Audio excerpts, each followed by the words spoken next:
दोस्तों नमस्कार। Iran America war के बीच में इजराइल लेबनान को कंटिन्यू तबाह कर रहा है, जिसकी कई शॉकिंग न्यूज सामने आते हुए दिखाई दे रही है और एक नहीं कई रिपोर्ट सामने आई। जहां एक तरफ दोस्तों सीज फायर की बात हो रही है तो दूसरी तरफ साउथ लेबनान में लगातार हमले देखने को मिल रहे हैं और आज इजराइल ने 12 साल की बच्ची को भी नहीं छोड़ा, उसकी भी जान ले ली। बहुत ही ज्यादा हार्ट ब्रेकिंग न्यूज सामने आई, आगे मैं आपको बताने की कोशिश करूंगा। दोस्तों आज मिडिल ईस्ट की तस्वीर बहुत ही ज्यादा कंफ्यूजिंग और दर्दनाक है। एक तरफ अमेरिका और ईरान के बीच में सीज फायर होल्ड की बात चल रही है, पीस की बात चल रही है, तो दूसरी तरफ दोस्तों अगर बात की जाए साउथ लेबनान में इजरायली स्ट्राइक लगातार जारी है और सिविलियन कैजुअलिटीज भी बढ़ते हुए दिखाई दे रही। लोग अपना घर छोड़कर भागने के लिए मजबूर हो गए। गाजा जैसा हाल लेबनान में भी देखने को मिल रहा है। दोस्तों आप समझने की कोशिश करिए कि ऑन ग्राउंड रिपोर्टिंग के मुताबिक लेबनीज हेल्थ मिनिस्ट्री के अनुसार मार्च से अब तक 2700 से ज्यादा लोगों की जान ये जो इजराइल हमले करता हुआ दिखाई दे रहा है इसमें जा चुकी है। हजारों लोग इंजर्ड हैं और लाखों लोग अपना घर छोड़ने को मजबूर हो गए। इस बीच दोस्तों ट्विटर पर एक इंडिपेंडेंट जर्नलिस्ट है जिनका नाम है कॉर्टनी बोनो। ये साउथ लेबनान में फ्रंट लाइन पर रिपोर्टिंग कर रही है, दुनिया को सच बताने की कोशिश करती हैं। इन्होंने बताया कि इजरायली फोर्सेस ने कल ही लेबनान में 39 टाउन्स और विलेजेस को ड्रोन एयर स्ट्राइक और आर्टिलरी से टारगेट किया है।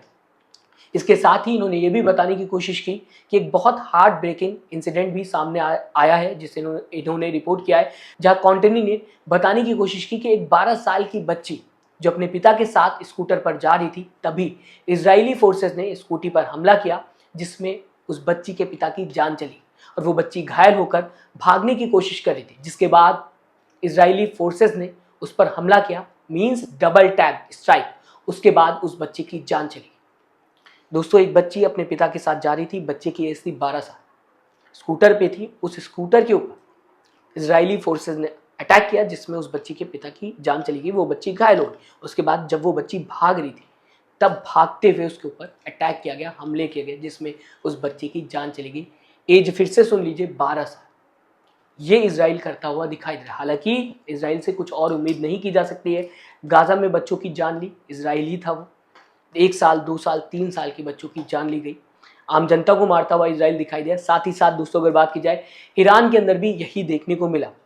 बच्चों के स्कूल के ऊपर इजराइल ने अटैक किया जिसमें कई बच्चों की जान चली गई और अब सेम पैटर्न इजराइल लेबनान के अंदर भी रिपीट करता हुआ दोस्तों दिखाई दे रहा है। एक बच्ची को 12 साल की बच्ची को दौड़ा कर मारा। उस बच्ची का क्या कसूर था? क्या उसने किसी की जान ली थी? क्या वो इजराइल के खिलाफ काम कर रही थी? वो तो एक बच्चा था, उसके ऊपर भी अटैक किया गया इजराइल की तरफ से। जो लोग आज इजराइल के साथ खड़े हैं, क्या वो इस पूरी खबर को लेकर इजराइल को गलत बोल पाएंगे, या फिर ये कहा जाए वो लोग इंसान ही नहीं? क्योंकि इस तरीके से काम जो इजराइल करता हुआ दिखाई दे रहा है वो इंसानियत को तार तार कर देता है। दोस्तों आगे बढ़ते हैं खबर की तरफ। बात सिर्फ एक खबर की नहीं, जो मैंने आपको बताने की कोशिश की, ऐसी मल्टीपल खबरें सामने आती हुई दिखाई दे रही हैं जहां सिविलियंस, डॉक्टर, जर्नलिस्ट पर हमले हो रहे हैं और हर बार की तरह इजराइल का कहना है, या फिर ये कहा जाए इजराइल के ऑफिसर्स का कहना है कि वो सिर्फ हिजबुल्लाह की military targets, rocket launchers, weapons depots और कमांडर्स को टारगेट कर रहे हैं। मगर दोस्तों रियलिटी एकदम अलग है जो कि सामने आ रही है और बार बार सामने आ रही है। बच्चों, आम जनता की अगर दोस्तों बात की जाए, डॉक्टर, जर्नलिस्ट को टारगेट किया जा रहा है। सोचिए जब दोस्तों यूएस ईरान के बीच में सीज फायर और बॉर्डर पीस की बात चल रही है, तब इतनी बड़ी सिविलियन तबाही देखने को मिल रही है, डिस्प्लेसमेंट देखने को मिल रहा है। इजराइल लगातार हमले करता हुआ दिखाई दे रहा है। अगर सच में वॉर का सीन होता तो शायद गाजा की तरह इजराइल लेबनान को भी पूरी तरीके से तबाह कर देता। दोस्तों ये सिचुएशन बहुत ही ज्यादा कॉम्प्लेक्स है। इजराइल बोलता है कि हम अपने सर्वाइवल और सिक्योरिटी के लिए लड़ रहे हैं, लेकिन इसमें लेबनान के आम जनता या फिर ये कहा जाए मासूम सिविलियंस की बड़ी कुर्बानी देखने को मिल रही है। ऐसे में क्या अमेरिका और बाकी देश मिलकर इजराइल को रोकने की कोशिश करेंगे, रोक सकेंगे? ये भी बहुत बड़ा सवाल है।